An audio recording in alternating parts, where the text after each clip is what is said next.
Welcome back. Harshika ಮತ್ತು ಭುವನ್ ಮೇಲೆ ಹಲ್ಲೆ ಪ್ರಕರಣಕ್ಕೆ ಸಂಬಂಧಪಟ್ಟಂತೆ ಈಗ ದಂಪತಿ ಸಮೇತರಾಗಿ ಪ್ರಹ್ಲಾದ್ ಜೋಶಿ ಅವರ ನಿವಾಸಕ್ಕೆ ಆಗಮಿಸಿ ಆ ಘಟನೆಯ ಬಗ್ಗೆ ಯಾವ ರೀತಿ ಹಲ್ಲೆ ಆಯಿತು ಅನ್ನೋದ್ರ ಬಗ್ಗೆ ಸಂಪೂರ್ಣ ಮಾಹಿತಿಯನ್ನ ಪ್ರಹ್ಲಾದ್ ಜೋಶಿ ಅವರಿಗೆ ನೀಡಿದ್ದಾರೆ ಅನ್ನೋದರ ಡೀಟೇಲ್ಸ್ ಸದ್ಯ ಸಿಗ್ತಾ ಇದೆ.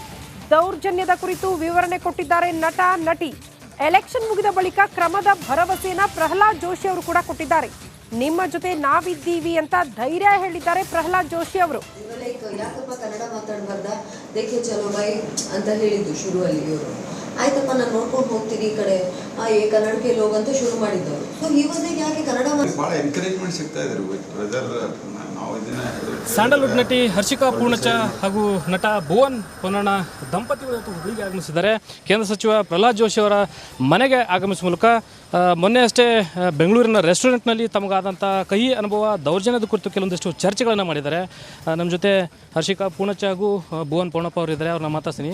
ಮೇಡಮ್, ಏನಾಯಿತು ಮೇಡಮ್? ಮೊನ್ನೆ ಘಟನೆ ಯಾವ ರೀತಿ ತಮ್ಮ ಮೇಲೆ ದೌರ್ಜನ್ಯ ಉಂಟಾಯಿತು? ಅದೇ ಸರ್, ನಾವು ಆರಾಮಾಗಿ ನಾನದೇ ಆಗ್ಲೇನೂ ಹೇಳ್ತಾ ಇದ್ದೆ. ಹೇಗಂದರೆ ನಮ್ಮ ಸಂಸಾರ ನಾವೆಲ್ಲ ಹೇಗೆ ಅಂತ ಹೇಳಿದರೆ, ನಾವಾಯಿತು, ನಮ್ಮ ಪಾಡಾಯಿತು, ನಮ್ಮ ಕೆಲಸ ಆಯಿತು, ನಮ್ಮ ಶೂಟಿಂಗ್ ಆಯಿತು, ನಮ್ಮ ಕೆಲಸ ಆಯಿತು, ನಮ್ಮ ಸಮಾಜ ಸೇವೆ ಆಯಿತು, ನಾವು ಏನೇ ನಮ್ಮ ಕೈಲಾಗಕ್ಕೆ ಮಾಡೋಕ್ಕಾಗತ್ತೆ ನಾವು ಸಹಾಯ ಮಾಡ್ತೀವಿ, ನಮ್ಮ ಪಾಡಿಗೆ ನಾವು ಇರ್ತೀವಿ ಅಂತ. ನಮ್ಮನ್ನೇ ಇವ್ರು ಹೆರಾಸ್ ಮಾಡಕ್ಕೆ ಬರ್ತಾರೆ. ಅಂದರೆ ನಾನು ಹೇಳೋದು, ಯಾರಿಗೂ ಪ್ರೊಟೆಕ್ಷನ್ ಇಲ್ಲ ಸರ್. ಏನಾಗ್ಬಿಟ್ಟಿದೆ, ಒಂದು ಪ್ರೊಟೆಕ್ಷನ್ ಅನ್ನೋದಕ್ಕಿಂತ ಭಯ ಇಲ್ಲ. ಹೆಂಗಾಗ್ಬಿಟ್ಟಿದೆ ಅಂದರೆ, ನಾನು ಗುಂಪು ಕಟ್ಕೊಂಡು ಹೋಗಿ ಏನು ಬೇಕಾದ್ರೂ ಮಾಡ್ಬೋದು. ನಾನು ಗುಂಪು ಕಟ್ಕೊಂಡು ಹೋಗಿ ಹಲ್ಲೆ ಮಾಡ್ತೀನಿ, ನಾನು ಗುಂಪು ಕಟ್ಕೊಂಡು ಹೋಗಿ ಕನ್ನಡ ಮಾತಾಡಿದ್ರೆ ಅವನಿಗೆ ಹೊಡಿತೀನಿ, ಇಲ್ಲ ಅವ್ನ ಚೈನ್ ಕತ್ಕೊಂಡು ಬರ್ತೀನಿ, ನಾನೇನು ಕೇಳೋರಿಲ್ಲ ಹೇಳೋರಿಲ್ಲ ಅಂತ ಆಗ್ಬಿಟ್ಟಿದೆ.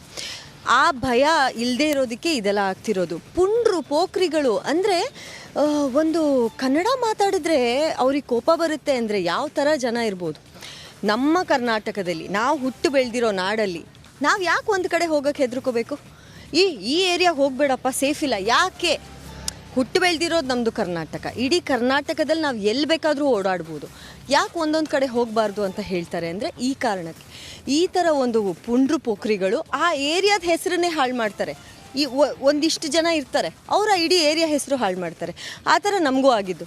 ಹಲ್ಲೆ ಮಾಡೋಕ್ಕೆ ಬಂದರು, ಕನ್ನಡ ಮಾತಾಡೋದಕ್ಕೆ ದೌರ್ಜನ್ಯ ತೋರಿಸಿದ್ರು, ಭುವನ್ ಅವರ ಚೈನ್ ಕದಿಯಕ್ಕೆ ಬಂದರು. ಇದೆಲ್ಲ ಆಗಿ ನಮಗೆ ಗೊತ್ತಿರೋ ಒಬ್ಬರು ಇನ್ಸ್ಪೆಕ್ಟರಿಗೆ ಫೋನ್ ಮಾಡಿದಾಗ, ಸ್ಪೀಕರಲ್ಲಿ ಹಾಕಿದಾಗ ಅವ್ರ ವಾಯ್ಸ್ ಕೇಳಿ ಇವರು ಅಲ್ಲಿಂದ ಪರಾರಿ ಆದರು. ಸೊ ನಾನು ಹೇಳೋದು, ನಮಗೆ ಈ ಥರ ಆದಾಗ ನಾವು ಒಂದು ಅಲ್ಪ ಸ್ವಲ್ಪ ಹೆಸರು ಮಾಡ್ಕೊಂಡಿದ್ದೀವಿ, ಸಿನಿಮಾದಲ್ಲಿದ್ದೀವಿ, ಒಂದಷ್ಟು ಜನರಿಗೆ ಪರಿಚಯ ಇದ್ದೀವಿ. ನಮಗೆ ಈ ಥರ ಆದಾಗ ನಾವು ಸುಮ್ಮನಿದ್ದು, ಅವತ್ತು ನಾವು ಭುವನ್ ಅವ್ರಿಗೇನೆಂದರೆ ಕಾರಲ್ಲೆಲ್ಲ ಹೆಣ್ಮಕ್ಳು ಮನೆಗೆ ಕರ್ಕೊಂಡು ಹೋಗಿ ಅವ್ರನ್ನ ಸೇಫಾಗಿ ಒಂದು ಸತಿ ಬಿಡೋಣ ಅನ್ನೋದೊಂದು ಬಂದುಬಿಡ್ತು. ಪ್ರತಿ ಗಂಡಸಿಗೂ ಅದೇ ಇರುತ್ತೆ. ಜೊತೆಗೆ ಹೆಣ್ಮಕ್ಳಿದ್ದಾಗ ಭಾಗಿಯಾಗಿದ್ದಾರೆ. ರಾಜ್ಯದ ರೈತರ ವಿಪರೀತ ಬರಗಾಲ ಬೆಳೆಹಾನಿಯಿಂದ ತತ್ತರಿಸಿ ಹೋಗಿದ್ದಾರೆ. ಸುಮಾರು 8-9 ತಿಂಗಳಿಂದ ಕೇಂದ್ರ ಸರ್ಕಾರ ಕರ್ನಾಟಕದ ಪಾಲು ಕೊಡ್ತಾ ಇಲ್ಲ. ಮುಖ್ಯಮಂತ್ರಿಗಳು ಮನವಿ ಮಾಡಿಕೊಂಡ್ರು, ನಮ್ಮ ಪಾಲು ನಮಗೆ ಕೊಡಿ ಅಂತ ಕೇಳಿದರು. ಕರ್ನಾಟಕದಲ್ಲಿ ವಿಪರೀತ ಬರ ಇದೆ, ರೈತರ ಪರಿಹಾರ ಕೊಡಿ ಅಂತ ಮನವಿ ಮಾಡಿದರು. ಕ್ಯಾರೆ ಅಂತಿಲ್ಲ.